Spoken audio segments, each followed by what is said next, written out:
Ladies and gentlemen, welcome back to the Eric Norcross podcast. I'm your host, Eric Norcross, with another conversation and an update on that film that I told you I was working on. As some of you know from my previous episode, I had to take a break from the podcast because I had the opportunity to make a film that I'd been trying to get made for a couple of years.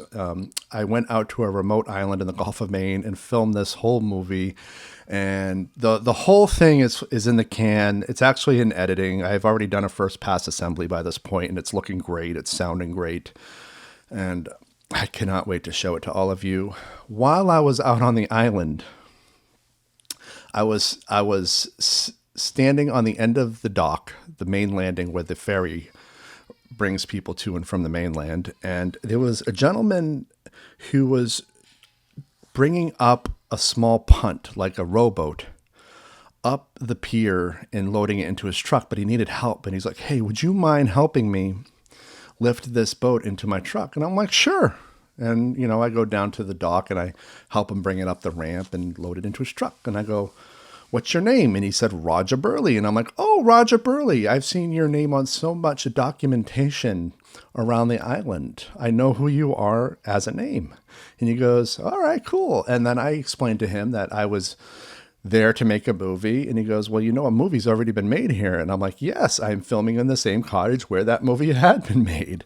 And he's like, "Oh, that's really interesting." And so we kind of hit it off, where I learned that he was around and kind of involved in the making of that other movie. And so I became very interested because the other movie is called The Whales of August. It's a really important film for the state of Maine, and it's a really important film for that island and that community. And so because my movie is being filmed or was filmed in the same cottage where The Whales of August was filmed, I was immediately interested in stories of the making of that movie from the perspective of the Islanders. And he was immediately attached to the idea of coming onto my podcast to talk about it. And so this episode is a conversation that I recorded in his kitchen while I was out on that island. I set up all of my audio gear at his kitchen counter. He gave me some French press coffee, and we just talked. We talked about the movie. We talked about the community on the island. We talked about his involvement in the community. And we talked about what life is like living on the islands in general, because I grew up on a neighboring island. And so it was really nice to just kind of have an episode about my hometown, about my home state, about the types of people that I hail from. And so that's really what this is. And I think it's a great way to kick the podcast back into gear, because as you know, I haven't had an episode in quite a long time. And I really I wasn't sure how to resume the episode after I moved back to my home state of Maine. The show is very geared towards art and artists, and New York City gave me an abundance of people to talk to. Whereas once I arrived back, I wasn't really sure how I was going to proceed with the show, but I think I know now. I'm still going to have artists and authors, and we'll do a lot of remote recording like we did before, but I'm also going to have just a lot of people that I find interesting. And Roger Berle is somebody I find interesting. He has a lot of interesting experiences that I just think is worth documenting. And I cataloged a lot of different personalities I'd like to have on the show as I was making this movie. A lot of local people on the various islands. And I'm like, this person would be an interesting guest. This person would be an interesting guest. And so you can expect that in the future. We're going to have a lot more people that maybe they're not world-renowned scientists or whatever, but they're just interesting people who I want to hear from, and I want them on my show because I find them interesting. And Roger Berle is definitely the first person in that category. Now, as far as future episodes, we have some interviews lined up. I haven't recorded them yet, but we're going to have Ron Felber back. You might remember him from a previous episode where we just kind of did an in-depth breakdown of his past back catalog of work. He did the Mojave Incident and a whole bunch of other books. He's got a new book coming out called The Unwelcomed. And so he's coming back on to exclusively talk about that. And it's going to be a really interesting and spooky conversation. So I'm looking forward to recording that. And so that's what you can expect from the podcast. You can also expect to have a lot more episodes around the film that I'm making. because 43 Degrees North is now in post-production, and I had to start pushing it. So we're going to have people who were involved in the movie on the show at some point, probably over the summer as we start preview screenings. So you're going to learn more about the movie as we move forward. But until then, please enjoy my conversation with Roger Berle, and I'll see you on the other side. All right, everybody, welcome back to the podcast. I know it's been many months since I've had an episode. That is because I've had that big move from one state to another and my big fight with U-Haul over how much that cost. And then, of course, I did a feature indie film. But I am back with Roger Berle from Cliff Island, Maine, and I met Roger while I was down on the pier on Cliff Island, and he had asked me to help him load a boat into the back of his pickup truck, and I said, absolutely, and I forgot that I had my expensive audio gear in my pocket, and after the fact, I was thankful that it didn't fall out of my pocket and into the water, which could have happened, and given my luck, that surprised it didn't happen. But I am here on Cliff Island working on my new indie film, 43 Degrees North. And when presented with the opportunity to do a podcast with Roger, I had to take a break from the film and do this because he has some interesting stories to tell. So welcome to the show, Roger. Thank you, Eric. All right. So let's talk about ACE, the founding of ACE. What is ACE? What does it stand for? And how that will go into a certain film project that I wasn't involved. Okay.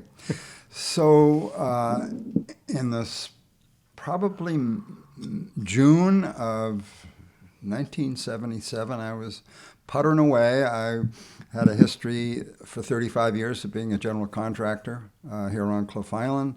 Had as many as 15 employees, maybe 8 or 9 year-round. Lots of high school and college kids in the summertime. We would do anything and everything that needed to get done on the island. There was another outfit doing the same thing, but we just did our own thing. And even though the other guy and I were very good friends, but it was a great situation for the community because people who would rather deal with me, didn't have to deal with him, and vice versa. So we all got along, and it was great. On a Saturday, I don't know what day, yeah, probably Saturday in 1977, I got a phone call from a woman named Alma Bickford, who owned the Cliff Island ball field, what we call today the Cliff Island ball field property. It had actually been used as a ball field probably since 1900, off and on. And because it's just a piece of field out there, and baseball has always been popular in Maine and on the islands here of Casco Bay. So she said, Roger, I've had probably the third recent offer of someone who wants to buy the ball field property or my land, you can call it the ball field, and I need to get rid of the property. I need to sell it. I'm getting old. I can't take care of it anymore. And it's a nuisance to have people calling me all the time. So I know that you're involved with land conservation and with the community, and I thought you might want to know that it's available. So it just so happened that later that morning, a group of us who were trustees of another organization on the island, which actually was conserving land, which is right behind my house right here, 25 acres. And so I went up there and said, guess what, guys? Alma Bickford called me, and she wants to sell the ball field and thinks we might be interested in somehow in owning it and managing it. So it was unanimous. I think there were probably 6 or 7 of us in the room that Saturday. And so we debated, should it belong to an existing island organization, or maybe we should start a new organization. That's kind of shortened the discussion for you right here. So we formed an organization to own the ball field, and that was in 1977. And we kind of took off very modestly. We were able to raise $18,000 to buy it. The largest gift was, I think there were two $5,000 gifts, and then we had a lot of smaller gifts for people who are fans of the idea of preserving the ball field. There were people who didn't like the idea because they thought, well, you could build a couple of homes there, and the guys on the island could make some money in construction. Well, that didn't fly. So there's always opposition, to whatever idea is going on. It's just the nature of a small town, a small village. Anyway, it's the long and short of it, and it became better known because we have a summer tradition that started in 1976 called the Cliff Island Olympics. And it was the brainchild of our then school teacher, Earl McVeigh. And we had it on what we call Kennedy's Beach, which is a lovely beach on the northeast side of Cliff Island. And it was just fun and games on a Saturday and visiting and food and drink. And so we had that in 76. In 77, we were going to have the same event, 4th of July, the Sunday nearest the 4th of July. So we did that. And the second year, even though we owned the ball field, by that time, we decided to have it on the beach again because it was great fun. Then the third year, 1978, we held it on the ball field. By that time, we'd bought a mower, we'd put up a backstop, we'd done some early improvements on the field. And so from that time on until this year, we've had the event on the ball field, and it's been great fun. And it's the beginning of the summer season when the summer people start to show up, and there's always one of two conversations happens. How was your winter? And how long are you going to be here? Yeah. That's about it. And it's interesting to me that my family's been coming to Cliff Island since 1905. We were summer people. I was the first member of my family to be a year-rounder here on the island, and total departure from my expectations, my family's expectations. But here I sit in 2023 and still here. Anyway, so how Ace played, do you want to hear about how Ace played into the movie? Or that's sure. Another story later on. So I can finish about Ace. Finish the Ace story. So we have a rotating board of up to 13 or 15 trustees from the island community. And male, female, summer, winter, old, young, and it's been a very, very productive organization. We have had the Monday evening concert series from '87 on. We've played softball with families and kids on Tuesdays, a great community event. There again, as I mentioned earlier, they've been playing what we call hardball baseball, probably going back to 1900 or so. And one of my many great memories is that on Sundays in July and August, you cannot haul lobster traps. It's a state law, which is really designed to keep families together. So if the guys are out 7 days a week, it's not necessarily good. Good for the pocketbook, but not for families and communities. So with the Sunday prohibition against lobstering, we had baseball, hardball teams on all the islands, and in Portland and down on Bailey Island and Harpswell as well. So what would happen on a typical summer Sunday, maybe 5 times a season, a team from another island, so say Long Island, would come to Cliff Island and be ready for a serious baseball game, very serious.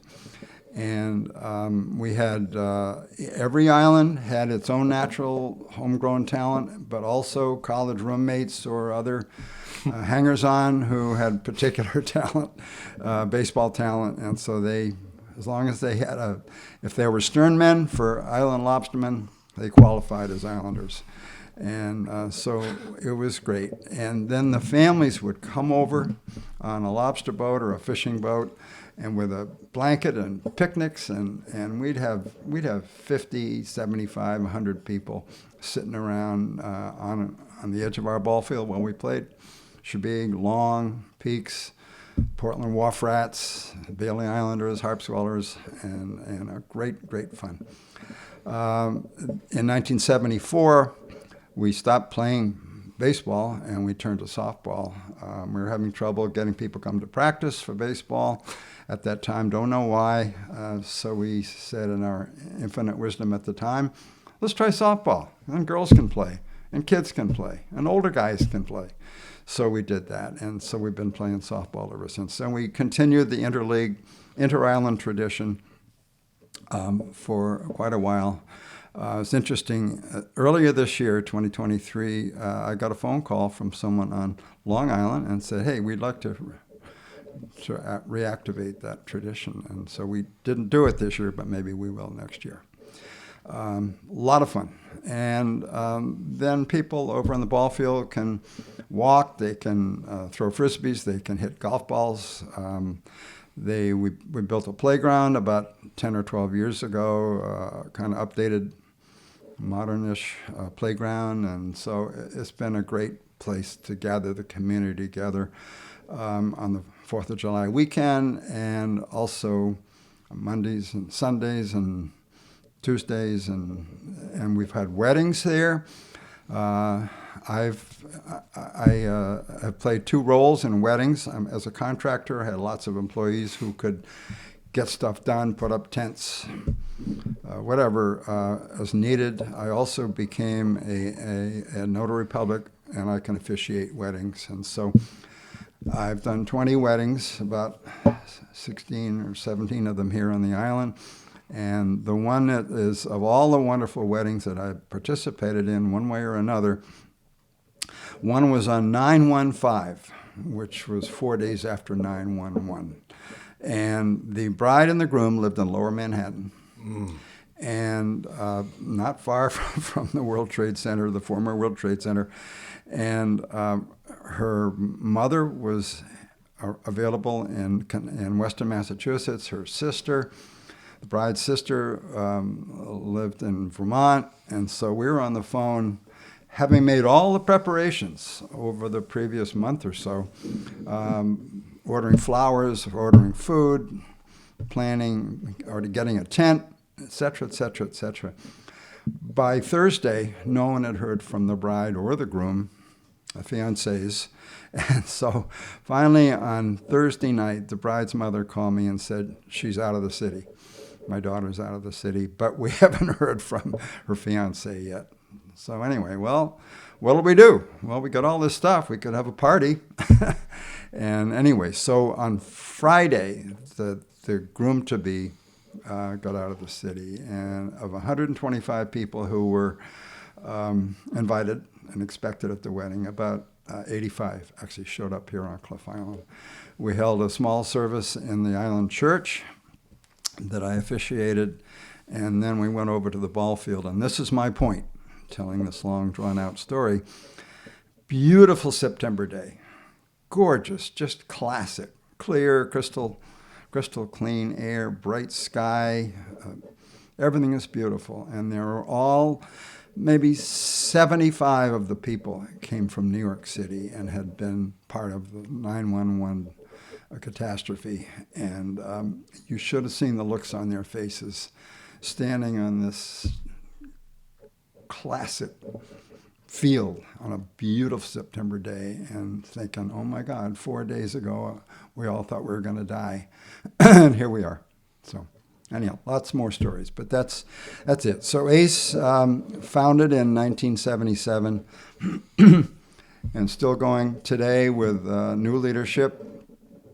3 years ago, I was asked to pass the torch along, and before I did that, I needed to write out all the things I'd been doing in detail with a timeline, so that whoever picked up the baton and carried it forward would have a to-do list that with all this, and they didn't necessarily have to do everything I did, but they'd they'd know what I did. Do you keep your door open When for I them did. when they? Oh, yeah. Oh yeah, yeah. Yeah.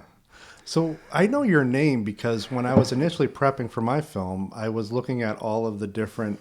Every island seems to have an organization similar to ACE. Yeah. So like Battery Steel is run by an organization on Peaks. Yep. The Tank Farm on Long has its own conservation. Yeah. And your name came up a lot with Cliff Island. Mm-hmm. And so one of the questions I have for you that I think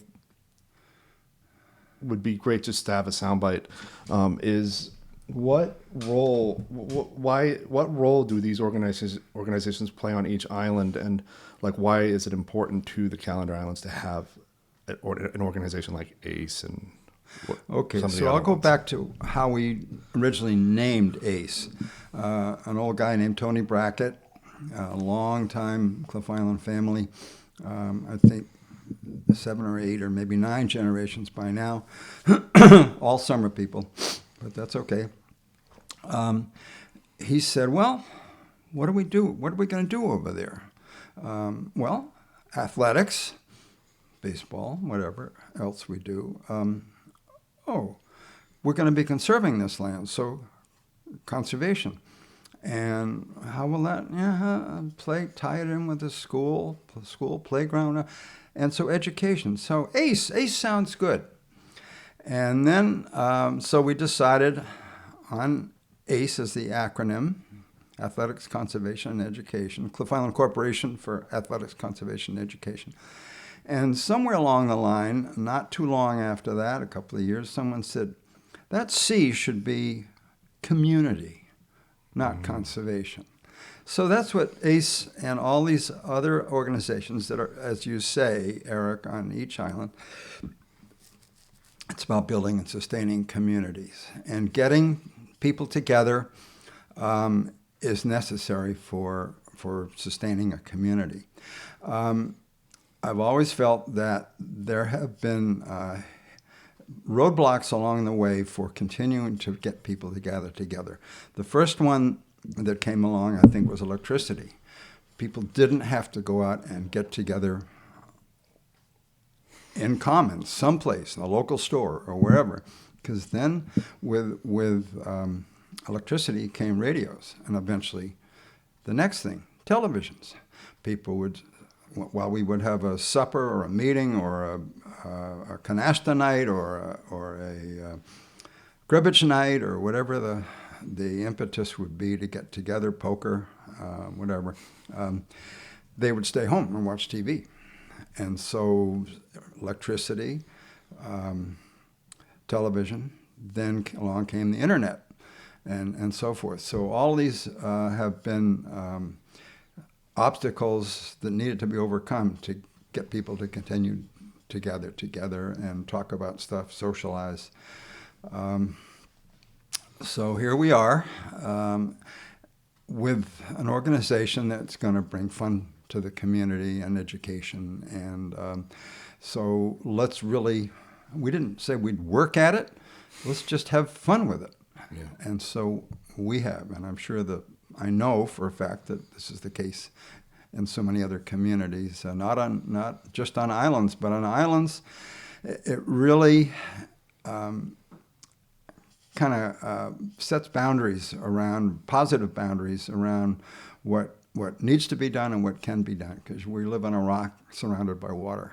And so you can make something negative out of that, or you can make something positive out of that. But if there's no other game in town on a Sunday afternoon, instead of having people go off on picnics on other islands or do boating or whatever, they can still do that, but we offer local fodder for fun.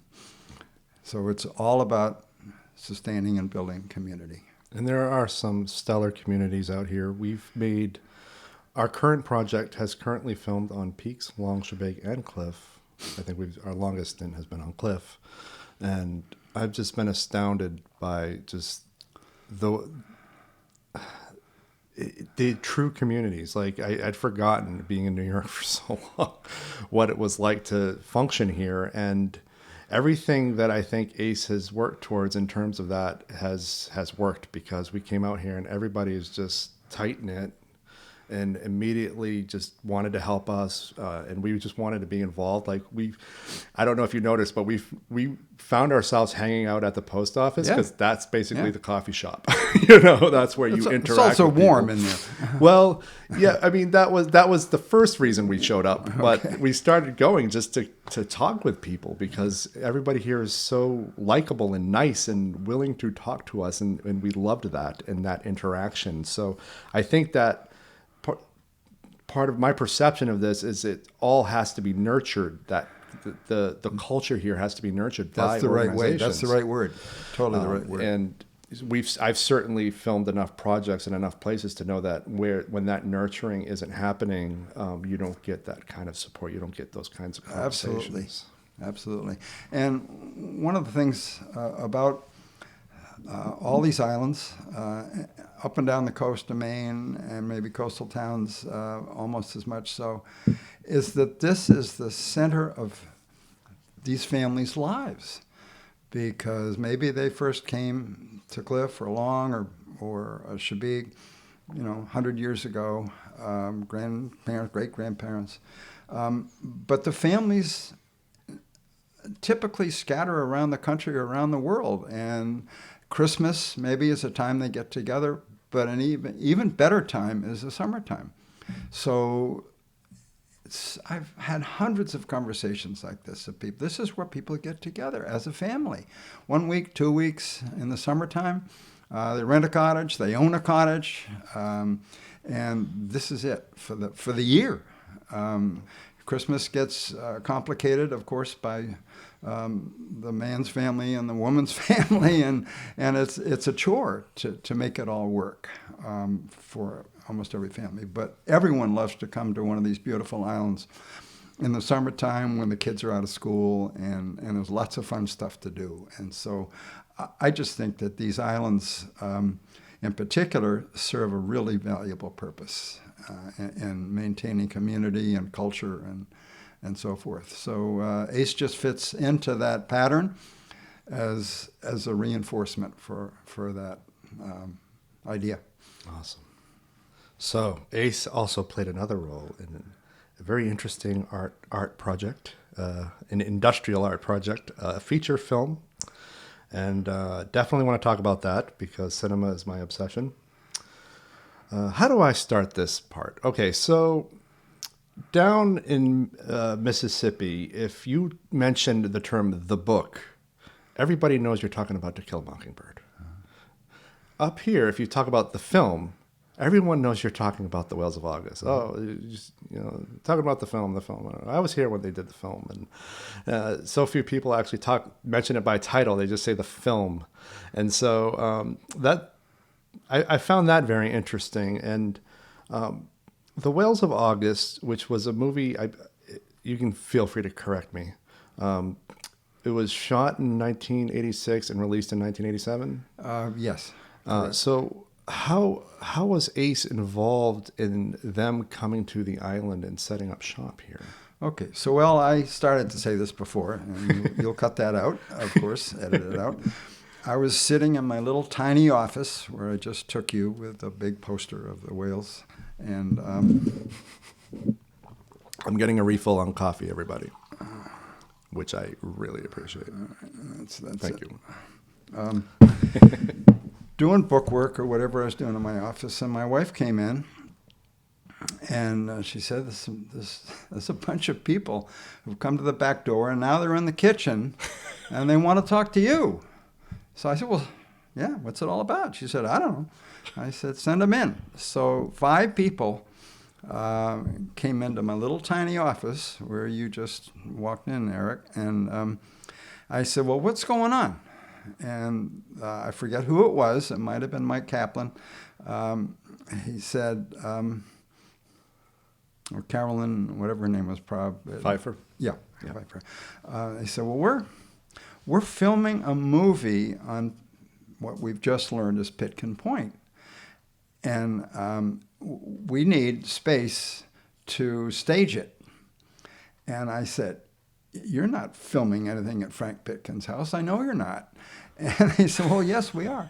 I said, he's such a private guy. There's no way he's going to let you people from New York or Hollywood or anywhere else not only come onto his property, but to come onto his precious island. You know, I'm surprised he didn't say, get the hell off my land immediately. Well, I understood that they had gotten on a water taxi or something and prepared to go the whole length of the Maine coast. And I'll be interested to hear other versions of the story that you've heard. And within an hour, they were off Pitkin Point. And they said, ooh, that looks like the perfect place. Let's go ashore and see if the owner's around and see what we can do. Well, Frank Pitkin also, in addition to being a private guy, he was a total movie freak. And so all I had to do was throw out the names of the stars, and he said, wow. Yeah. So anyway, that part of the decision was made, and they'd secured a place to do it. Of course, the important stuff is in the details, but one of the details was, where the hell do we put our mobile homes and our containers and cars and golf carts and all this stuff? Because Pitkin Point is a tiny piece of property, and not only do we not want to trash it, we don't have enough space to even try to trash it. Yeah. So let's go find somebody and get permission to use the ball field. So that at the time was me. So there we were standing, and 5 of them and 1 of me in my little tiny office, and we started to discuss that. And I knew that, of course, we were a nonprofit organization and with a board of trustees, and we would have to vet this and decide whether it's a good idea or not. We put a lot of effort into, for 9 years, I guess, or 10 years, into reclaiming the ball field from being grazing land or other things where it wasn't exactly as well taken care of as it is now. And so we set out to do that. And one of our trustees was a lawyer from New York, and he said, well, I think we need to get some money in escrow. We need to, set parameters and get consideration and so forth and so on. So we went through a series of meetings, hoping to protect ourselves from these horrible people who were coming up from one city or another and going to do this. And I think we really had those hats on more than the idea of thinking, oh my God, we're going to have Lillian Gish here living on the island, because we didn't know how it was going to shake out in a living together way. And oh my God, they're going to bring how many golf carts onto the island? Well, 25 actually.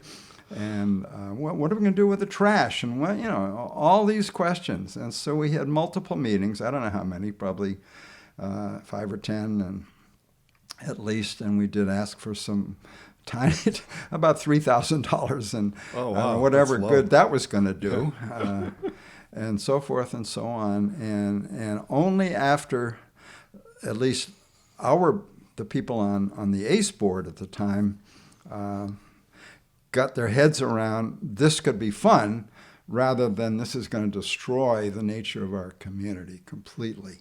And so then we went forward. And within 2 or 3 weeks, people were arriving and moving into homes, and it started to get so exciting. How did you find available homes for everyone?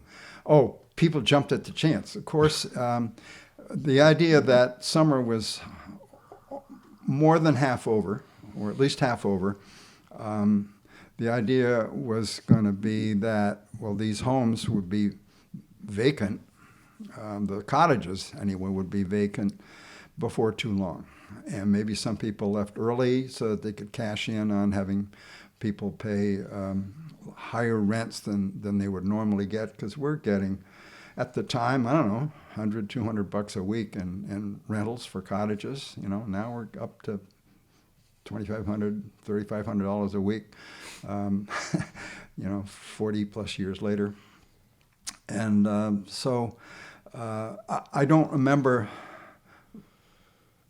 the discussions, but we were able to just get the word out and find places for people to live. And so they either lived on cliff in cottages or they were over on Hope Island, where there was a place with, I think, 12 or 15 bedrooms. Oh, that big house. Yeah, the big house the on old the version Southwest of the big Point. house, yeah. Interesting to me that all but 75 feet of Hope Island belongs to the town of Chesapeake. 75 feet belongs to the town of Long Island. Really? That because there is a line that starts in the back end of where Falmouth and Cumberland join on their northwesterly-most boundaries, and that comes perpendicular to that boundary all the way out here across my very yard to Jewel Island.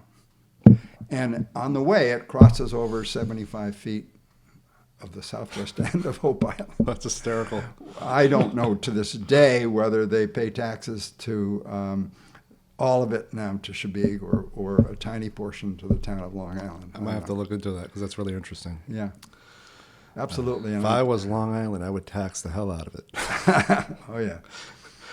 So you have a very good memory because in the audio commentary for the anniversary DVD, I think Mike Kaplan does the commentary, and your story tracks with his. He talks about going with Barry, the author of the David original Barry, play. Yeah. Well, first they met because they both summered on Peaks Island as kids. And then he's like, I want to adapt your play or something like that. And then they take a little motorboat out, and they're going around Casco Bay looking for the right house. And they see Pitkin Point from the water, and they're like, this is the house. And the way I visualize his telling of the story is them going to the Maine pier, figuring out what island this is. They didn't even know the name of the island. Yeah. And then finding Frank somehow. Yeah. I guess you just ask somebody where the owner of that house is. And that's how it started.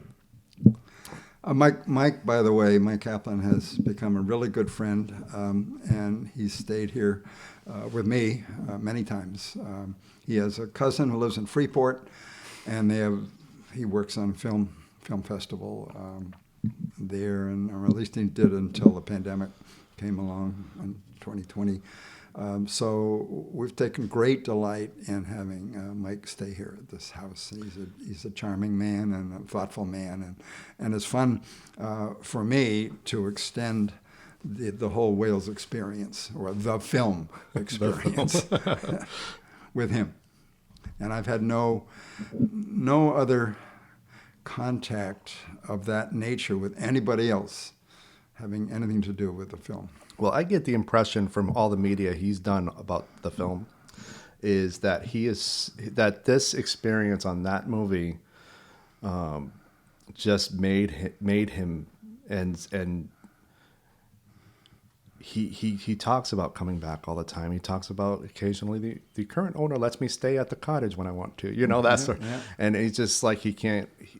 He like a lot of filmmakers, they do a project and then they get away from it. But this one just lives with him, it seems like. I mean, I know we're projecting, but Well, no, that's the impression I get. That's the impression I would assume, whether they're making a movie in Boothbay Harbor or in the Rocky Mountains or wherever the case might be. Everyone gets engaged for a time when the energy is just builds up and goes to the max, and mostly good things happen. Some bad things can happen, but they're fully involved. That's the movie's community. Right now, we're looking at Alec Baldwin dealing with some serious repercussions from that movie. Couldn't be more serious.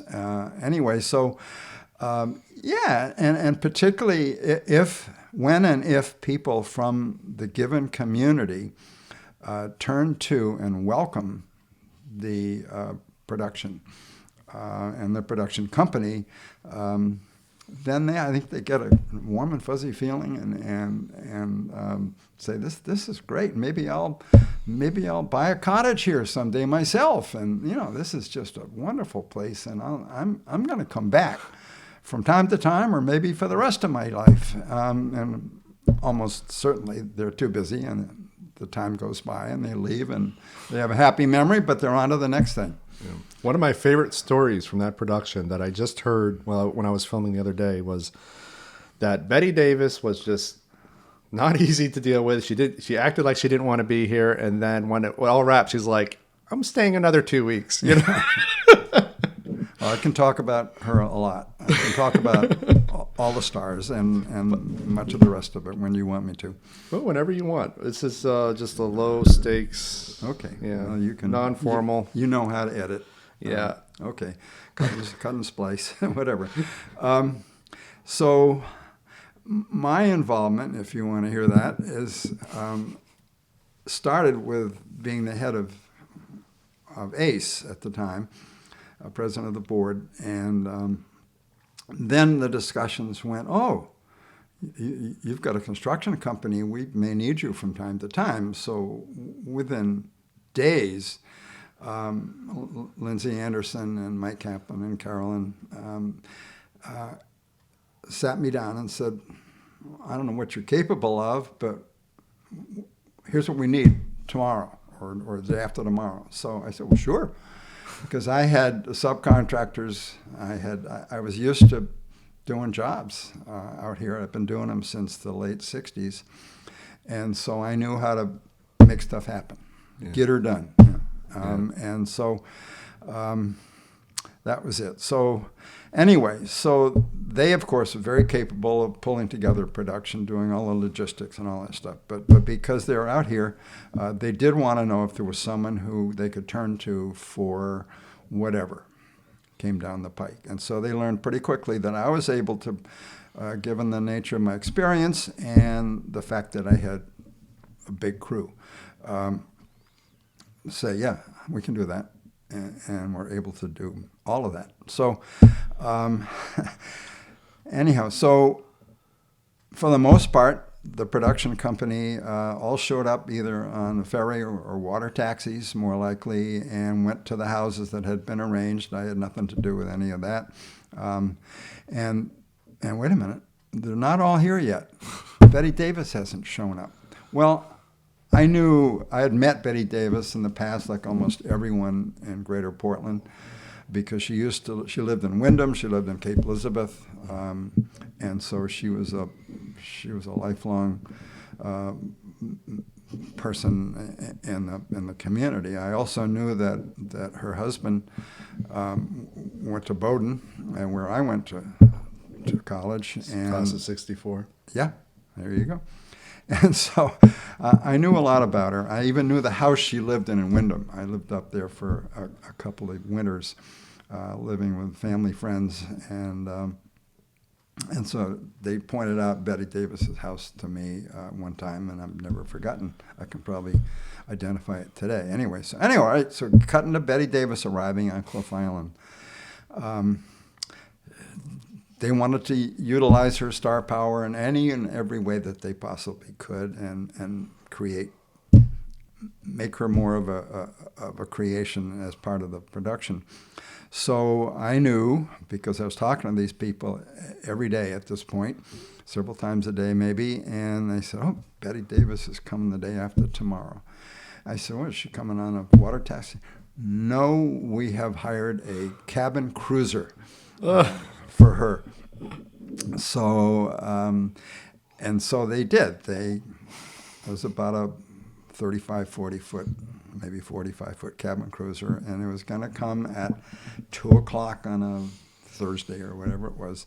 And so 4 or 5 of us went down to the wharf with cameras or not, and just, well, Betty Davis is coming. We've got all these other people living here. Everything else is moving along. A lot of stuff has been arranged, so we're just waiting for this star, one of the 5 stars, but the starriest of the stars, to show up.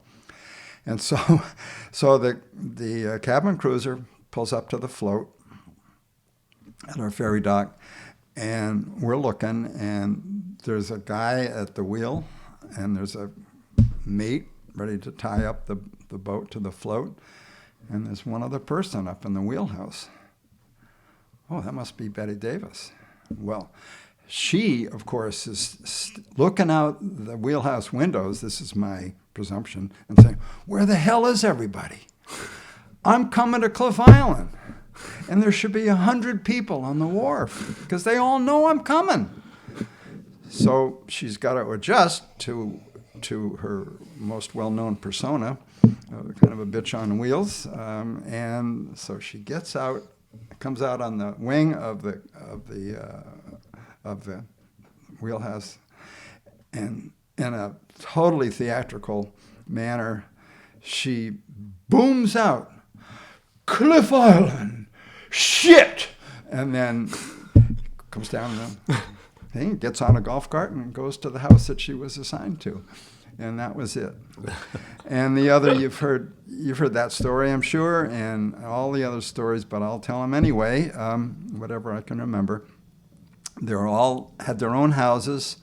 And over time, she gained, of course, the most notoriety because when people would come to bring her food or take care of her laundry or whatever she needed, or they thought they needed to keep her happy, she would say, that woman, I don't ever want to see her again. And that lovely young girl, I hope she comes every day because I just enjoy her so much, and so forth and so on. So she set that standard. The other stars, as I remember, I know from personal experience that Lillian Gish, who lived in arguably the nicest house on the island at the time, she had 3 or 4 of us in for tea, 3 or 4 of us at a time, and so she got through the community or the people working on the movie that way, and she couldn't have been more charming. And Vincent Price hung out in the store. He went lobstering at least once with one of the lobstermen. Oh, I didn't know that. Yep. And he would just, I saw him hang out in the store. He's just kind of leaning on the counter, watching what was going on. He didn't have to work at that particular point in time. And that was just cool to get used to a person of that stature. I know that Ann Southern, who lived in another nice house, she was practicing her down east Maine accent. Not very well, but she was working on it. Anyway, what's his name? Barry Carey? Yeah. So I know Carey tried to put on that accent too. He lived right next door, right here, in this house. Blue one? And so I more or less just waved to him in the mornings or during the day. And so that was pretty much it. I never saw Betty Davis in her house or had anything to do with providing services for her. So I guess that was it. I can get to my experience of being in the house when the movie was being filmed. This blew my mind because Frank's house, now Bonnie's house, very small, very modest, and I grew up in a cottage very much like that, another part of the island. And they had this state-of-the-art movie camera on wheel. Mike Fash, is that his name? Yeah, that's the cinematographer. Yeah, cinematographer. Mike, great guy. They shot it on an Arriflex. And so they had to assemble this camera inside. It was so big. And then it was on wheels so they can move it around and do whatever they needed to do. But they said, hey, if you guys want to come and watch us film, stand behind the camera and watch what we do. And I said, oh, my God, this is just fabulous. So there'd be 3, 4, 5 of us maybe standing there watching Mike film and Lindsay directing. And it was just great. That was just wonderful. And the other thing I remember from the movie side of this was that they would pulled together the rushes, as they called them, the filming of the day that had not been edited, or at least not edited very fully, and they'd show it on the screen in the community hall, Cliff Island Association Hall. Yeah, I remember hearing of that. Like, that was one of the things that, like, a concession they had to make to do it here is they had to kind of show their process or something like that. Yeah, I don't remember if this was part of the agreement, such as it might have been. PR. But I think that they had fun doing that, and you know, I'd see maybe a dozen people, no more than that. You'd think the place would be packed. But I don't remember a whole lot of people coming to watch, but I was there every time they showed them. I'd have been there. Yeah, absolutely. So that was fun. These people, not only did we turn out to be good to them, but they turned out to be really good to us as well. I don't remember any serious hiccups, relationship-wise, at all. You know, one of the interesting things we haven't talked about is, because we just kind of went into the film, but you know, The Whales of August plays an important role in the history of cinema in Maine because a feature film hadn't really been done here before that. Maybe pieces were, but a whole movie. And Portland is the only city in Maine that actually has a film-centric permit, and it's because of that movie. They created it for that movie. And one of the things that you had brought up that made me remember this story that I think is so funny is the reservation of the community bringing in people from New York and LA. And in one of Mike Kaplan's interviews, he talks about how some of the Islanders were concerned that all these New Yorkers and Los Angelinos would bring in drugs. Oh, drugs. Absolutely. Oh, no drugs. And it's so funny because I'm pretty sure it was already here. Growing up on the islands, I'm like, oh, I think that was probably already here. My world was alcohol, and so there was, if that's a drug, which it is, that was my life. And this is my drug, coffee. Okay. Anyhow, so that back at the beginning of my little piece here is that's what we need to protect ourselves from drugs. Nobody on the ACE Board of Trustees had a clue about drugs. We didn't have any. We're all older. To some extent, and had none of us, as far as I know, were involved in drugs. We're all either teetotalers or drinkers. Yeah. So, but drugs scary, you know. God, well, obviously, alcohol has caused plenty of trauma over the decades, if not centuries here. And still does. Yeah. Oh, yeah. One of my favorite vehicles on the island has the shape of a utility pole on the front of it. Yeah, indeed. Yeah, and then we've hauled plenty of banged up vehicles off the island over the decades as well from alcohol. But I think that I find the story of that story funny, especially when Mike talks about it, because it's right in the Reagan era when, you know, the whole "Don't Do Drugs" campaign started by was it Nancy Reagan? Nancy Reagan, yeah. Yeah. And so I just love how that coincides with history. Just say no, or whatever. Yeah, just say no. Yeah. A little slightly on the naive side, and here we are with an incredible number of overdose deaths. Oh, yeah, Maine has it hard. Every day, if not every week, or every week, if not every day. It's just awful. And so we don't... The toll from alcohol-related deaths is just more muted and harder to identify unless there's a gun involved, in which case maybe with or without alcohol. Anyway, Anyway, so one of my I can talk about the movie, the logistics, if you want. Oh, sure, yeah. All right. How do you make a feature film on an island, given the logistic nightmare that?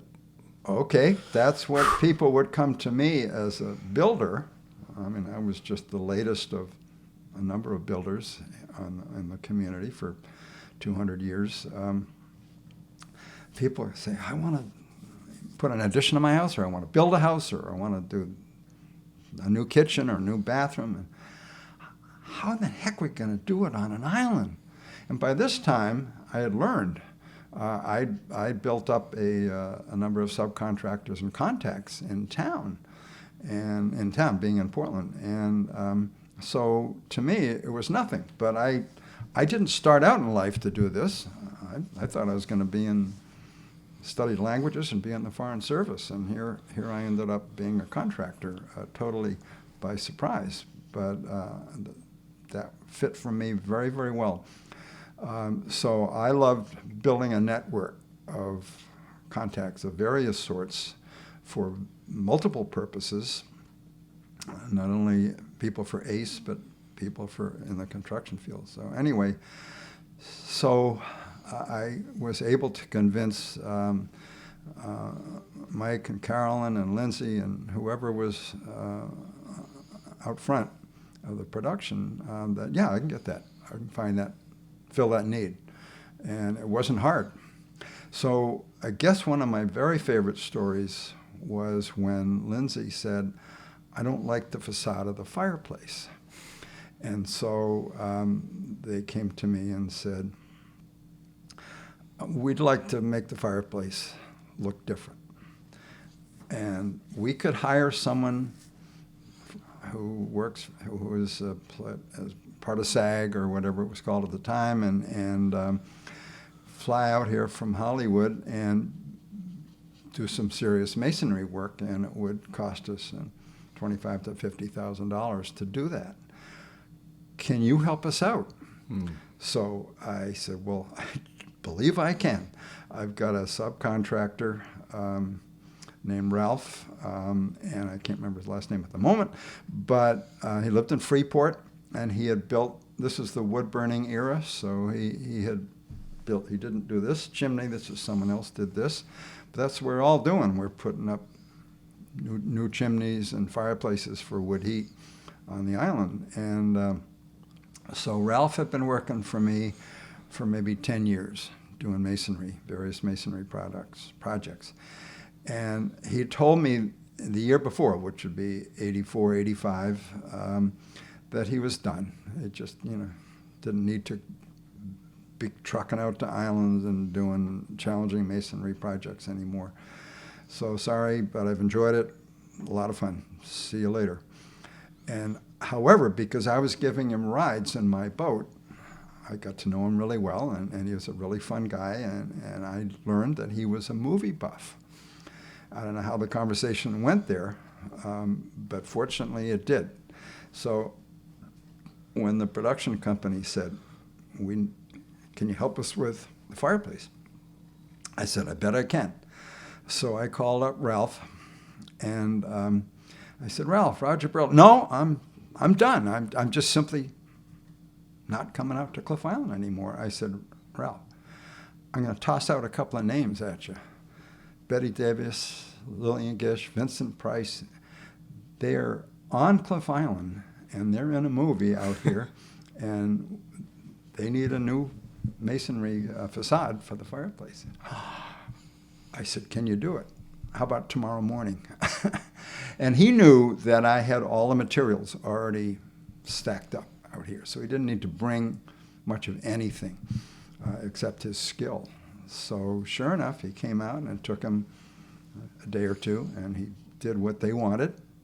And then they said, and well, also, Frank wants this removed. Frank Bitkin wants this removed once it's done. And I said, well, we don't need Ralph for that. We can take care of that.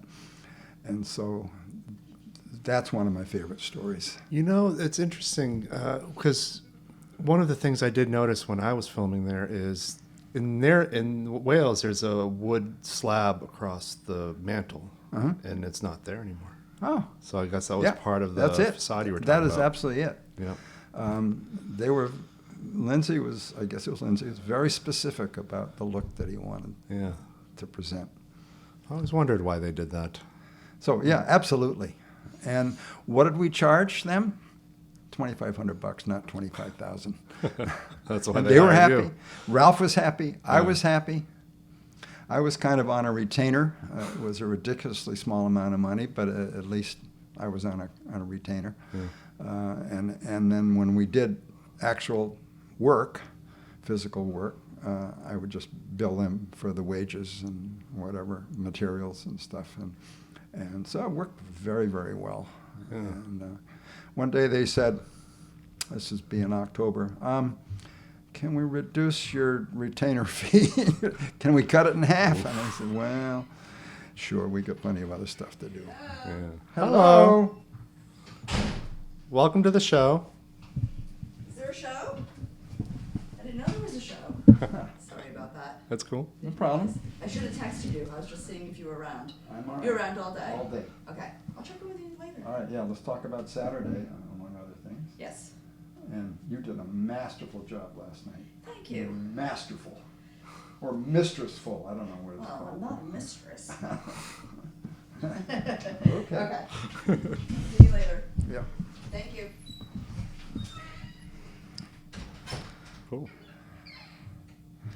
So that's I guess my favorite, those are my favorite stories so far. I'm sure some more will come out. So, oh yeah, one night, because it's summertime, and I had friends who would, since I lived here, I had friends who would come out for a week or 3 or 4, and we would, old friends, new friends, and we'd play together that summer, as all summers. And so I remember another couple, my wife at the time, and I and this other couple decided to go out sailing. It was a beautiful moonlit night.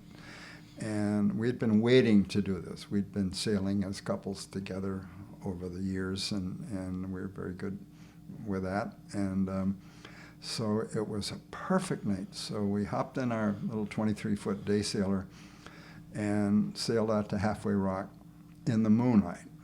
And it was almost as bright as day. And so we came back across, and it was the only night that they filmed a night scene. And we were sailing right across in front of the cottage. Oh. And they can't. I said, well, we're actually screwing things up because it probably wouldn't fit with what they wanted. Yeah. So I never saw us sailing the boat across the filmscape. I do remember the footage, though. I remember the moonlight. Oh, yeah. I'm like, oh, I think they're filming at a full moon or something. Yeah, and that's obviously why they were doing it that night.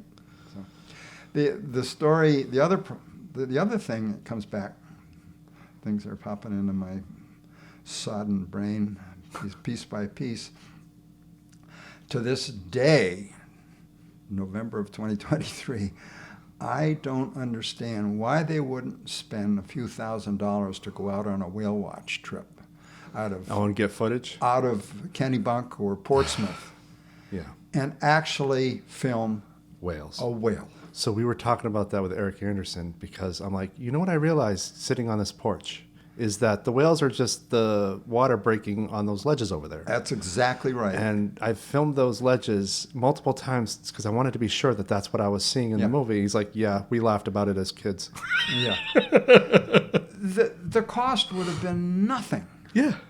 And I've been on whale watches many places, and they're exciting, and they're easy to do, and there are outfits around here that do that as a business. In the 80s, there was one that embarked from DeMillo's, that same pier. Yeah.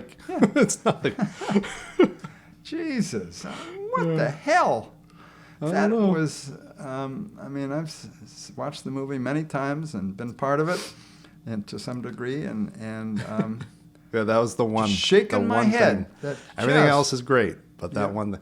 But we criticize it. But at the same time, if anybody who follows my YouTube channel knows, I produced a lot of content doting on this movie. It's the up until that time, that's the only professionally made filmic record of Casco Bay. Everything else is either news or Navy. Yeah. Or just civilian stuff. Yeah, yeah. And never has a professional film crew documented the scenery of Casco Bay until that movie. So it's a really important movie, and I recognize it, but boy, I love making fun of those white caps. Yeah. Just absurd. And I don't remember discussing this with them at all. They would have made this, I don't know, they could have made this decision on their own or asked people, and it never happened. That's all I It could can have tell been, and this is my hypothesis as a filmmaker, it could have been something they probably didn't even talk that much about because when you're in the thick of negotiating with stars, that's what it becomes. And it might have just been a thing where they're like, well, we don't have B-roll of whales for that opening sequence. What do we do? Well, Mike shot these white caps over there. It could have been that. Yeah. But, that's just my hypothesis. It does happen. Well, back to golf carts. We'd had one family had a golf cart on the island prior to that, prior to '86. And it was because the matriarch was old and the family wanted her to be able to get around the island. And since then, I don't know how many golf carts are actually on the island here in 2023, but there got to be 50 anyway. And so the movie brought those, and it actually was nothing but positive because typically you'd have people paying $100 for an old car and driving it until it broke down a few months or a few years later, and then drive it into the woods. Yeah. And leave it there, and Island then car. buy another one. Yeah, we call them island cars. Island cars, absolutely. And I've hauled, as part of my business, back then, over 35 years, hauled hundreds of junk cars out of the woods and off the island. And I would get, I had barged materials come out here, crushed rock or sand or loam or whatever the case might be, on a great big barge. And when I knew they were coming, we would get our backhoe out and line the cars up the street right here. And So when they were finished unloading all the stuff, we'd push the cars down and they'd crane them onto the barge and out of here. So that was you that had to do that. You are to Cliff Island what Scott Wood is to Long. Yeah, I know, Scott. But what's interesting is what I noticed when I came back and started filming this movie on all the different islands is golf carts really took over. Like even my parents got rid of their pickup, and when I drove by their house on my shoot, like it was just a golf cart. I'm like, wow, I didn't even know they had that. So I think you guys started a trend. Yeah. Yeah, so the movie started a trend. Anyhow, that's nothing but good. Yeah. They're a lot easier on the community than junkers. We still have those, but that's okay. My most absurd story about that is a guy who, in a family that was known for making a little bit of lemonade out of bad lemons, sour lemons. One day his dad said, well, Benji's bringing a car out here, and I think he's going to need some help getting it off the ferry. I said, I should have said no. But sure enough, I pulled his junker off the ferry, towed it over to his house, or his dad's house, and he may have made it road worthy or not, I don't remember. But eventually we craned it off the island at some point. So that was the most absurd. Wait a minute. The junker at least should be able to run long enough to get it onto the island. So the film gets made. They wrap up. So they filmed it in like October. Well, no, I don't know when they rolled the first film, but it certainly was in August. They're doing stuff, yeah. And I learned that they just didn't do it A, B, C, D, E. They filmed what they needed to film, and then they'd patch it in later, just like you're going to do with this podcast. Yeah. And so I knew that they actually tied berries onto bushes in November because they realized that, we need that much footage, maybe 30 seconds or... We're kind of dealing with the same crap whatever, with this project. We should have done this in August, but we didn't. Yeah. So we're going to do it now. And so that meant that it wasn't just rolling out in a chronological pattern or timeline. So that's just it. But going over there, every day I'd show up at 8 o'clock or whatever and say, what do you need today, or what do you need tomorrow? And there'd be the extras, which I learned now would be they're background actors, they're not extras. And they'd be sitting there waiting for whatever they might be called upon to do. But people, even if they weren't going to be needed that day or that morning or whatever, they wanted to be part of this. And so they'd go over and sit and wait, and then food service would come in and, kind of do the extra effort to make sure that everybody was getting what they wanted. And it was just a focal point of our community from maybe the 1st of August, because the last 2 weeks of July or 3 weeks of July, they were lining stuff up, and I was lining stuff up, beginning to line stuff up. And I don't know when they actually shot their first permanent actual footage, but I'd say it was early August.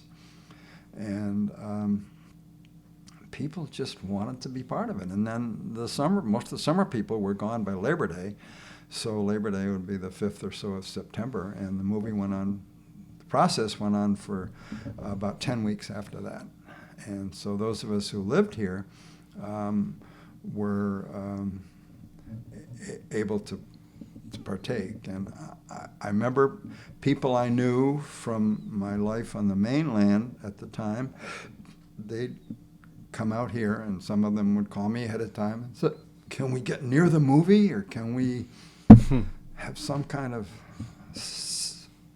visual of any of these stars or whatever's going on? And I said, well, sure. You'll be told if you're in the way. It's as simple as that. Well, I heard Vincent Price liked riding the CBL ferry, so just talking to people. Yeah. So there's one star. Absolutely. Today's Thursday, Tuesday, I rode the ferry for the first time because I hauled my boat out of the water. And so I'll ride the ferry till the 1st of May, and I'll see my friends on the other islands, all winter long. And that's really fun. I was, Stevie Train sat next to me at the next table yesterday, and I yelled over him, God damn you, Steve, that clam chowder smells awful good, and here I am hungry as hell, and you're eating your clam chowder, and I wish I had some. And so, you want to know an obscure thing is, over the pandemic, I was at the Staten Island Mall in New York City, and there was a lobster food truck outside the mall. And I go up to it just as a curiosity, because I'm like, well, will I recognize any of the boats in the pictures? And it was Stevie's boat in the picture. Oh. I'm like, it was so random to see his picture on a food truck in New York. Yeah, of course. Well, Steve, as you know, way better than I, is out there, and he's got a great personality, and he's often from time to time, he's on the national news when lobstering is the topic at hand. He's also really capable and good guy. I rode on a plane with him from somewhere, one of these little tiny puddle jumper planes, and up from New York or somewhere, and we had a great time and chatting on the plane. So, and his brother Danny went to Bowdoin, so I had some interaction with him as well. So. Bowdoin played an integral role in our film too. It's so weird how that happens. Is I had no relationship with Bowdoin whatsoever, and now I'm meeting all kinds of people from Bowdoin, and all our pre-production meetings were at Bowdoin. And when none of the churches in Portland would let us do a scene, Bowdoin was like, well, we have a chapel you can use. And so they basically took out 3 hours worth of insurance, and they just let us shoot a scene in their church. Really? Wonderful. Yeah. And we stole many locations there too. That chapel, very important to my ability to graduate from Bowdoin, because we had to do 2 things. Well, maybe 3. We had to pass enough courses, but we had to attend enough chapels, be logged in as attending chapel. I don't know how many times in that senior year. Most of us left it till the very end, of course. And then we had to be able to swim across the swimming pool, at the time, which was very small swimming pool. Now it's a beautiful little auditorium. Yeah, and so that was it. how to graduate from That's Bowdoin. how you got out. Chapel and swimming, or treading water, whatever it was. Yeah, I've been very thankful to Bowdoin because our lead actress is an administrator there, and she was initially reserved about like using Bowdoin, and then over time the other people at Bowdoin were like, no, we want them, and they're like, but with the chapel thing, they're like, are you okay with our pews are like the British pews where they're sideways? Oh, yeah, And I'm yeah. like, I don't care. I just need it to look like it's a Yeah. religious place. Yeah. And they're like, okay, sure. Yeah. And then their AV, so I'd forgotten my XLR cable, which is this audio cable. And I'm like, oh, I can't do audio. We had to reschedule. And then so they're like, well, no, we're tight with the AV office. And so the Bowdoin AV office just had Yeah. somebody bring us a cable on loan for a couple hours. And yeah, they've been really cool on this production. That's great. My current wife was married to another guy in that chapel. He was 7 years there after me. So we just got married, but we'd been together for 20 years before that. And I knew she married a Bowdoin guy, and I met him only through her anyway. And eventually she said, yeah, my former husband is a Bowdoin guy. He's also the same fraternity as you. He also has the same birthday as you. And she said, it took me 6 or 8 years to admit that. That's funny. Anyway, he's a good guy. I like him. Yeah. Cool. Yeah, so Bowdoin, I mean, I have another house in Falmouth, and so it's 20 minutes from the college, so I'm up there all the time. Yeah. I had...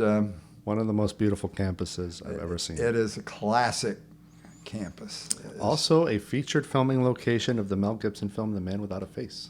Really? Yep, they filmed on their racetrack, and then that main kind of old building that looks like an academic building. Yeah. I forget the name of it, but Massachusetts Hall. is that what it's called? Yeah. So they filmed that in there. Or maybe for, it's Searles Hall. It served as like a military academy. Ah.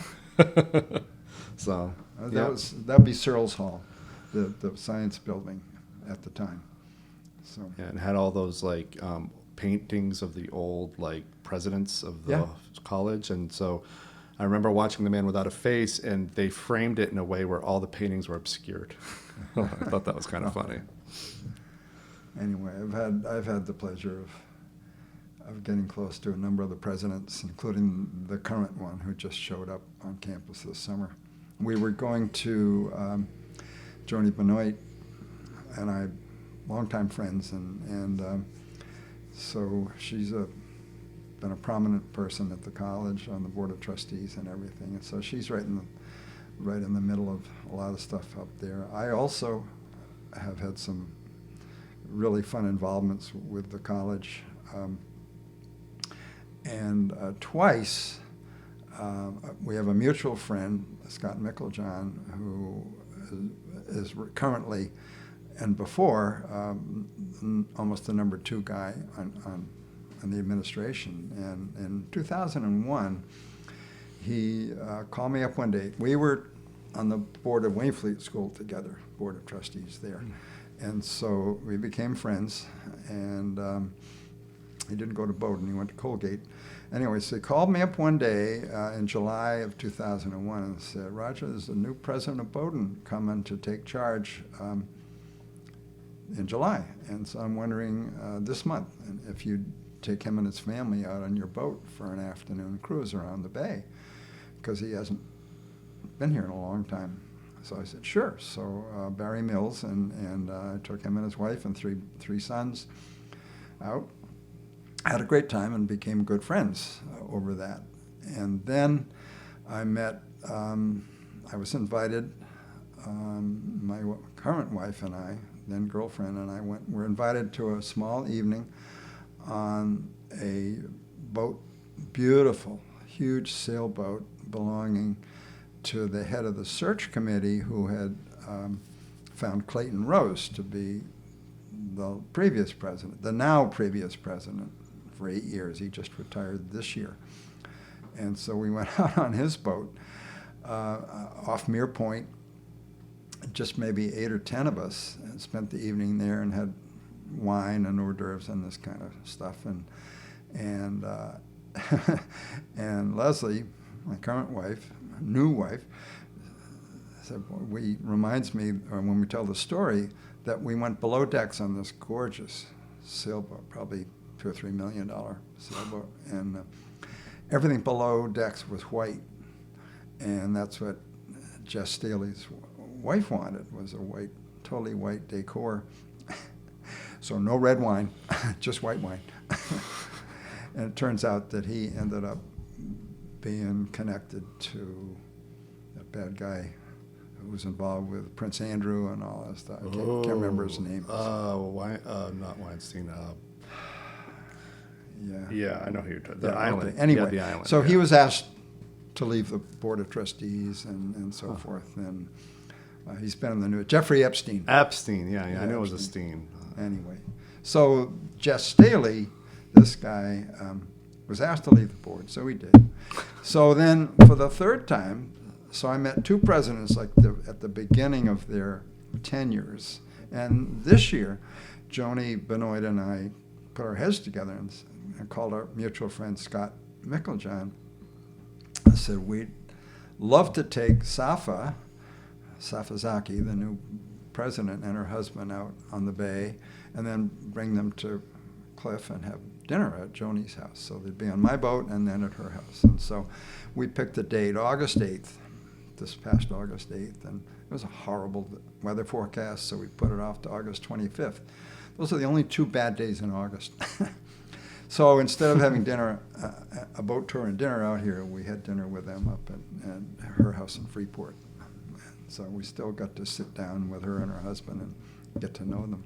And then we went to the inauguration, which was late September, I guess, and early October. And it was a wonderful day, and we saw them at the football game and so forth. So I saw in yesterday's Press Herald that a resident of Brunswick excoriated her for not making a statement about the Israeli-Palestinian situation. Huh. What kind of statement is she supposed to make? Well, we talked to her that day, and she had said, I'm being asked all the time to make a statement on behalf of the college, and I'm just going to say that we're taking no positions. And this guy, I can show you the letter to the editor, and he said, not making a statement, made a statement, and that she could have better said, we're against terrorism by any nature whatsoever, whether it's Hamas or Israel or anyone else in the world, Russia. And she had this guy says she had an opportunity to get out of it, get out of jail free on that one, and she didn't do it. And I think that was a terrible blot on Bowden's. Yeah. Well, they need whatever. It's not easy. Yeah, they need a PR person in her ear to kind of just be like, death is wrong, so maybe just say that. I don't know. Yeah, whatever. Don't kill people. Yeah. Right. Yeah. Oh, well. Yep. They'll get past it. So, so that's that. I'm going to ask you Sure. a detour here. The fire on Monday, did you know the family? Very Debbie Johnson? Yeah, I went to Yeah. school with her kids. Oh. So her son, Chris, was an actor in some of my early short films. Uh-huh. Leah was in my graduating class. Uh-huh. Yeah, I knew them. I remember when they built the house, and when my sister would babysit them, we would all go over to that house because it was spacious. And Uh-huh. yeah. Yeah. Very sad. I've already figured out, Jan and I are going to donate to Changing Tides to help them. Mhm. So we figured out what our budget's going to be for that. Yeah. Yeah. One of the nonprofits that I still had here, I've gotten away from many of them. We just voted. We had a trustee meeting this week, and we voted to send them $1,000. Just They're getting a lot of great support. drop in the bucket, but it'll I island had to the next. So much has changed on the island since I left that I hadn't realized that he was like on oxygen.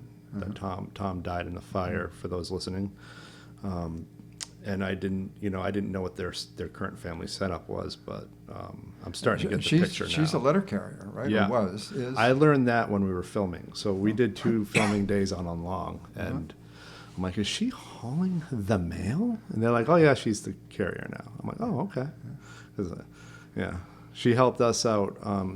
Before I moved to New York, I did a little action movie out on Long where we had Steve Johnson doing chase scenes, with us. Well, And, of course, yeah, and that's the guy you go to.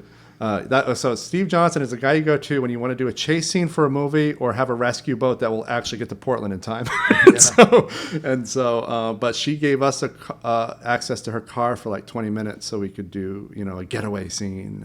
Wonderful. So I'm really appreciative of her for that. So like everybody else in the Bay, I've seen him doing his hijinks, and I have a Cliff Island story. There was a woman here. She's great lifelong friend. She's about 70. She reminds me all the time, but she's 10 years younger than I am, Liz Ryan. And she's been sober for 50 years or 40 years or something like that.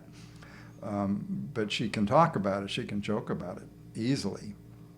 So she owns a cottage in the very northeast end of the island, the last cottage out there. We call it Cragnor. And she was up there on a really, really foggy day. And she was in her house or out on her front deck, probably out on her front deck, makes more sense. And she looked out and she saw this crazy boat. I don't know what Stevie had at the time, palm trees or something on it, whatever the hell it was. And she looked down there and she said, holy shit, I must be drunk again. Because I'm looking at palm trees or whatever it is right in front of my house. Christ, I thought I'd quit drinking. Well, for those listening, Stevie makes some weird boats. And so sometimes he'll take the body of a car, put it on a hull, and make the boat as, racing worthy. And so sometimes people will think they're seeing a car driving on water. Yeah. And The lobster boat if you're races, on something and you don't expect it, Yeah. I can imagine. Yeah. Yeah. He's a very creative guy, and I really enjoy it. Yeah. Yeah. And I used to play baseball, hardball, again, against Long, as I mentioned earlier, and David Johnson was prominent on those teams. Yeah.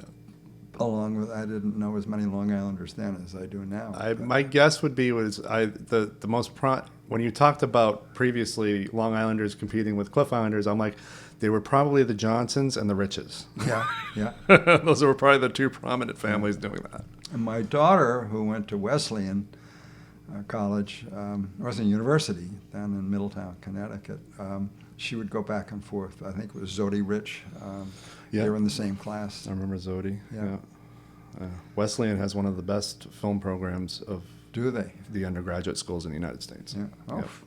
it's quite a place. My daughter had she went to Wayne Fleet and for her last 6 or 7 years, and she had her social issues. She's a smart girl and obviously did well academically, and so she and her brother both applied to Bowdoin and were accepted at Bowdoin, and much to my classmates' chagrin, who didn't have their kids get in there, they didn't. Neither of them went to Bowdoin.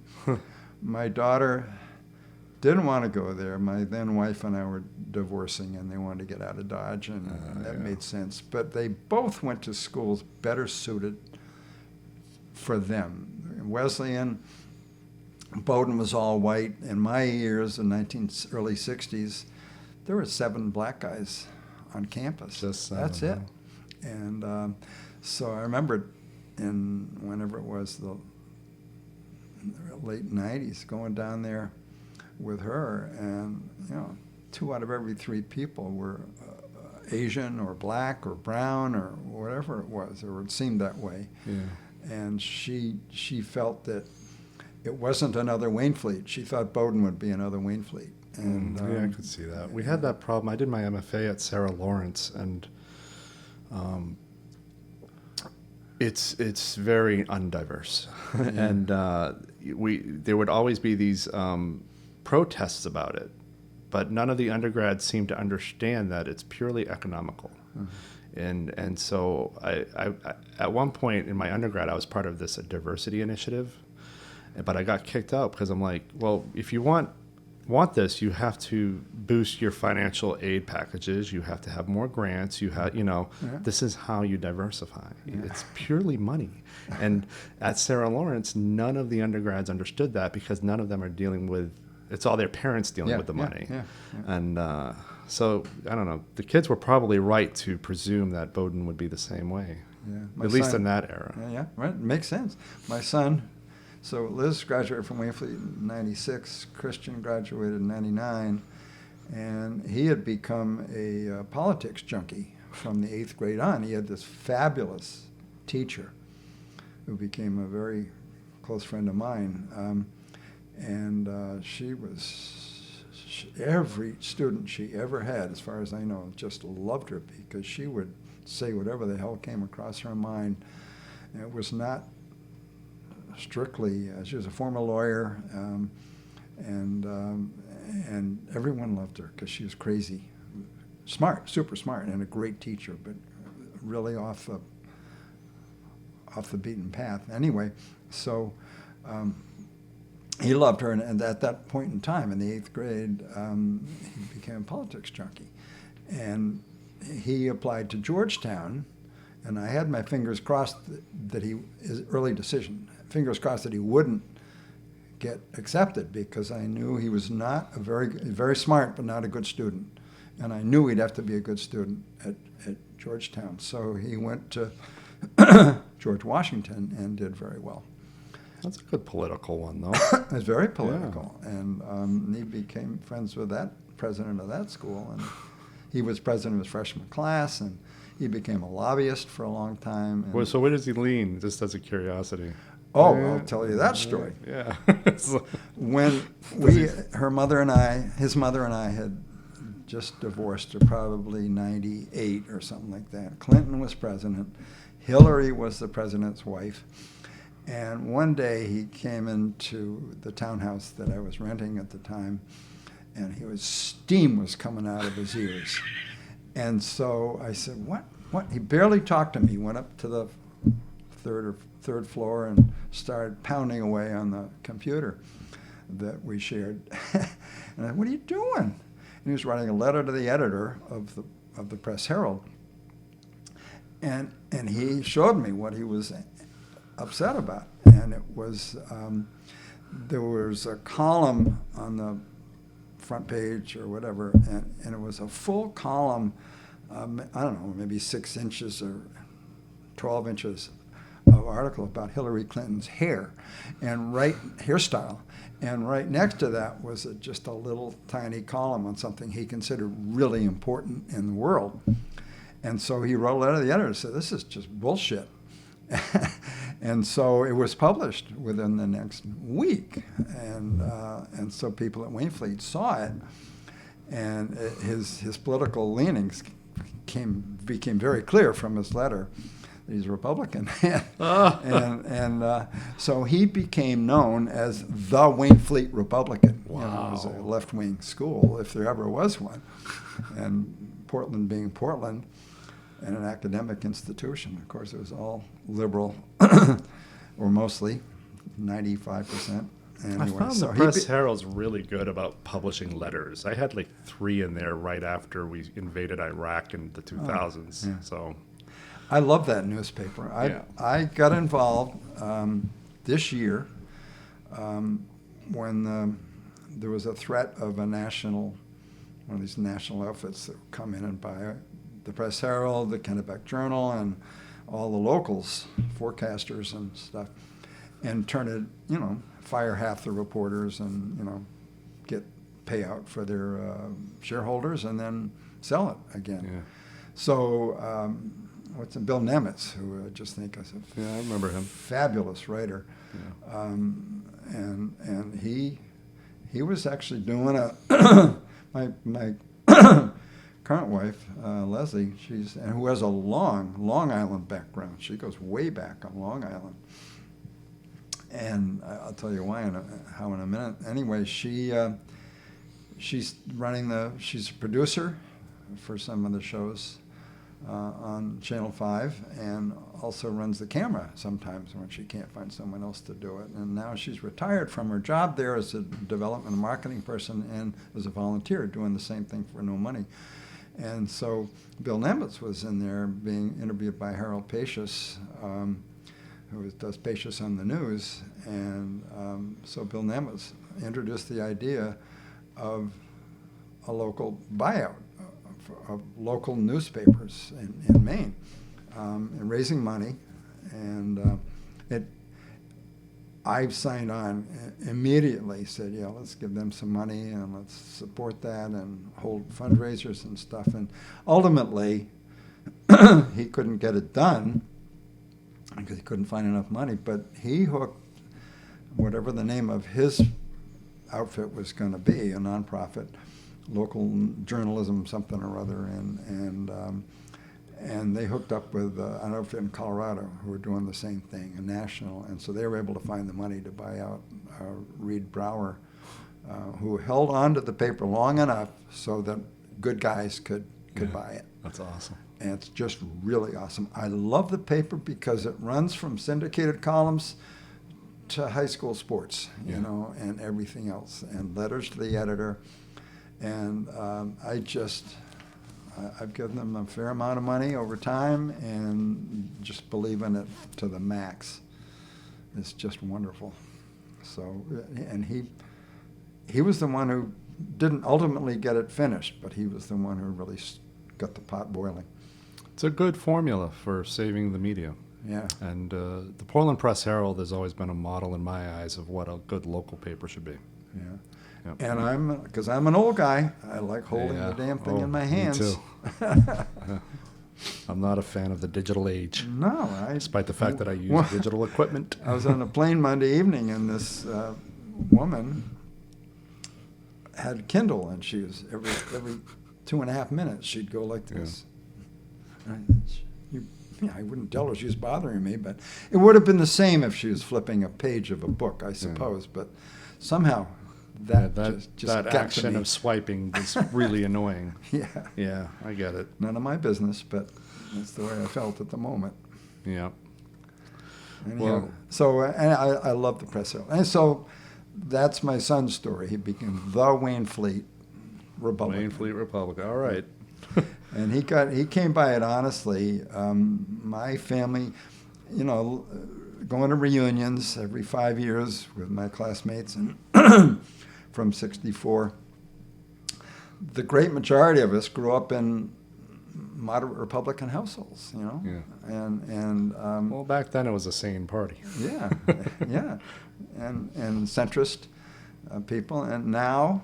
In recent reunions, everybody's to the left of center, and that's just the way it goes. And I describe myself as growing up as a conservative who became a liberal, which is the opposite of the normal trend. You start off crazy liberal protesters, and then when you're trying to husband your money and resources, you become conservative. You know, conservative in the old sense, and older sense. And anyway, so yeah. But most of my guys that I still talk to, moderate Republican families, and now just a little to the left of center, or more so.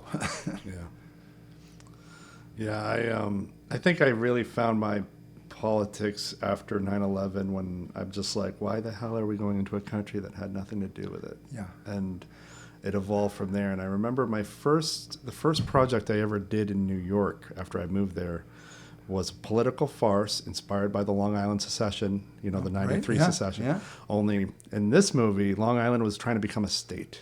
And, A state, we went down to D.C. The mouse that roared. Oh, yeah, exactly. So it would be the state of Long Island, but Long Island, New York. And all of the media that we recreated for the film were modeled after the actual coverage of Long Island, Maine seceding from Portland. Yeah.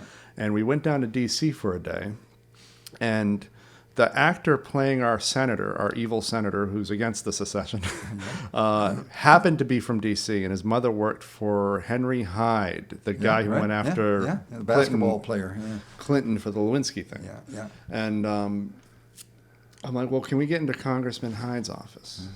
And he's like, well, maybe. What do you want to do? And I'm like, I want him to plot with you on just killing our main characters. Can you get him to do that? He's like, oh, sure, yeah.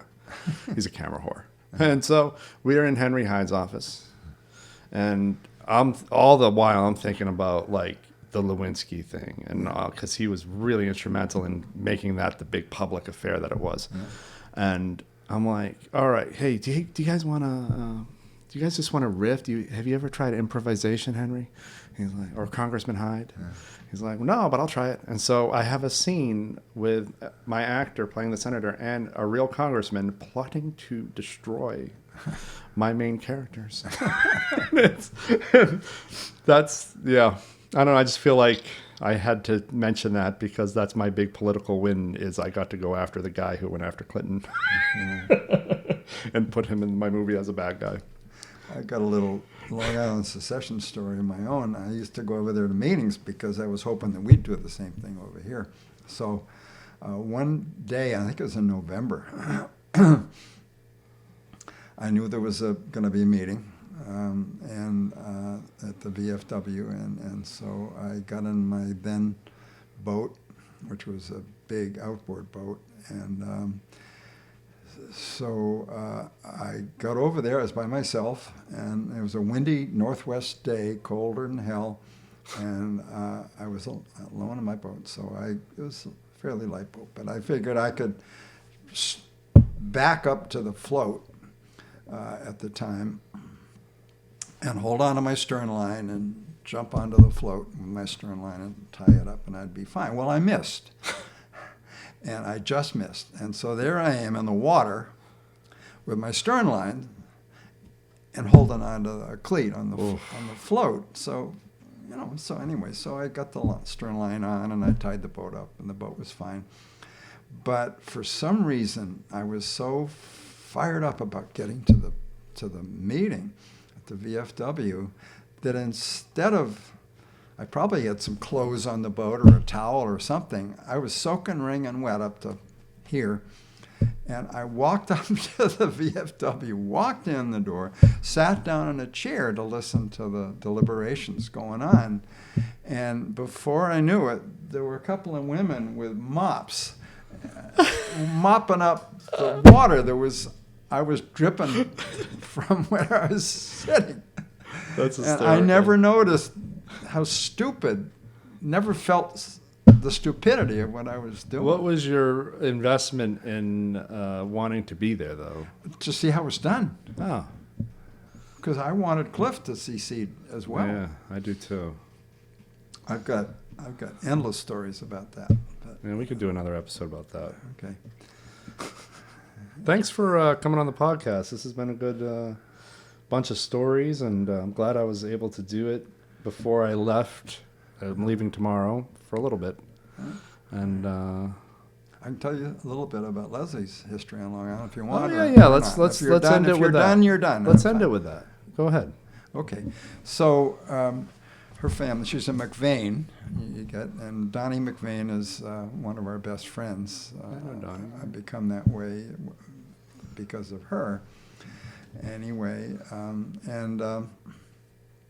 so we're over there several times a year. And anyway, so her grandfather, one of her great-grandparents, was in Andrews, and so Andrews Beach, which is now Fowler's Beach, was, and her family owned it, so much as you can own a beach. You really can't legally, but anyway, so her grandfather built a house which now belongs to Joy McVeigh over there near the beach, and so what are they going to say? So I guess that's pretty much that. And so I've been the head of Oceanside Conservation Trust for a long time, no longer. And so we go over there and do our monitoring of the two properties, Wreck Cove and Fowler's Beach over there every year. And so we would monitor her family's beach, And so then she owns her family owns a little tiny plot in the cemetery in the center of the island, and it's a McVeigh Andrews plot. Huh. So we go over there every Memorial Day weekend and plant geraniums and stuff like that. And we always use Donnie's car. Anyway, so That's the cemetery over by the Browns. yes, exactly. Yeah. And Tawanda used to come over here and do summer programs with Ace, and art work, craft work. So Oh, Tawanda. Yeah. You know what's something interesting with Tawanda is in '09, I was living in New York and I was working as holiday help at the Macy's Herald Square store, the big one. And Tawanda just shows up. She's like, "Hey, Eric." I'm like, "What the hell are you doing here?" She says, "Oh, I'm just seeing New York." I'm like, "Oh, okay. Bye. Have a good day." And I think that was a random Tawanda story that I just thought. I've got those stories. I think we all do from Maine. Yeah. I was in a department store in Paris one time, and the town head of planning in the town of Cumberland, or Falmouth or Cumberland, I forget which. I'd done some work or something with this guy, and the woman I was with were looking for something in the department store. He walks up, "Hi, Roger, how you doing?" And we didn't know each other all that well, but well enough to say there's a Maine I love connection. stories like that. Yeah. And there's always cities where they can happen. New York and Paris are probably the top ones. Yeah. But we live on a very small planet. Yeah, and Maine is a small town, as everyone says. Yeah. And these islands. God, I was at Wimbledon with one of my kids, and people saw me. So people I didn't know all that well. So I saw you at Wimbledon. Sitting in the stands. Because I had probably an American flag. I was in the front row and had an American flag. Lindsay Davenport was probably playing that day, and the finals or something, and there I was with an American flag in front of me. So it's just so much fun, and I think that, as we talked before about islands being the center of people's family lives and get-together locations, and that's part of it. But anyway. Good full circle way to bring it to a close. Okay. Thank you. We're going to talk about secession on the next one. Okay. All right. And that was my conversation with Roger Berle. I hope you enjoyed it. That's the first episode that alludes to sort of what I've been up to out on Cliff Island. And there will be so much more. Shooting a whole film for 3 weeks straight just results in a lot of interesting stories, a lot of content, and I definitely plan on using this podcast to tell a lot of those behind the scenes stories. So stay tuned, stay subscribed, and I'll see y'all later. Thanks.